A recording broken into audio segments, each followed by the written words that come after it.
Un succès. Un succès d'avoir été pendant 8 ans RSSI, ministère des Affaires étrangères, sans trop trembler, sans avoir d'ulcère, sans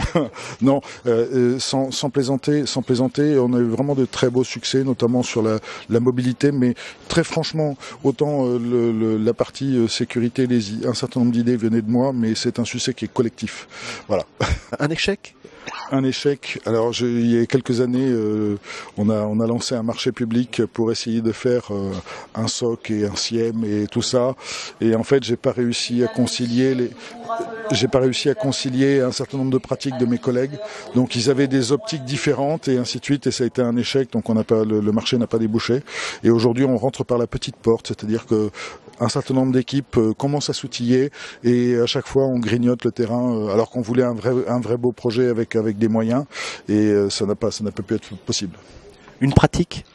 Une pratique, alors quand je dis j'aime bien que les choses soient simples, j'essaye effectivement systématiquement d'avoir le dispositif le plus simple possible pour l'utilisateur. Et alors, plus c'est compliqué, plus je suis certain que l'utilisateur va contourner, va faire autre chose et va avoir la plus mauvaise pratique de la Terre.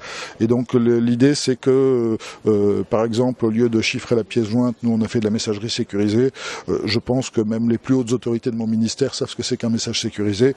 Le cadenas est coché, il suffit de cliquer sur envoyer et le niveau de sécurité n'est pas forcément le même, mais à contrario, tout le monde sait le faire. Alors, une vision ?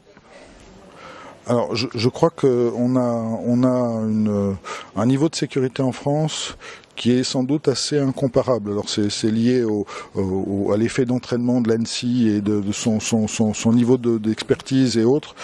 Mais à contrario, moi je pense qu'il serait bon de s'interroger sur la nécessité d'être les meilleurs très loin devant les autres. Alors je dis pas qu'il faut pas être les meilleurs, je dis simplement que dans certains cas on va mettre beaucoup de moyens, on va consacrer beaucoup d'énergie pour les 20% qui restent et qui, vous le savez, coûtent 80% d'efforts. Voilà, donc et qui n'ont pas forcément une efficacité immédiate et on pourrait mettre cette énergie à disposition de plein d'autres projets qu'aujourd'hui on ne fait pas et pour lesquels il y aurait autant de raisons de se pencher et autant de raisons de faire des efforts. Et pour terminer, un conseil? Un conseil où je me garderais bien donner conseil aux autres. J'aime bien en recevoir. Non, en fait, très franchement, je ne me sens pas de taille à donner des conseils. Je me sens surtout de taille à essayer d'échanger pour découvrir ce que l'autre a de plus intelligent que moi.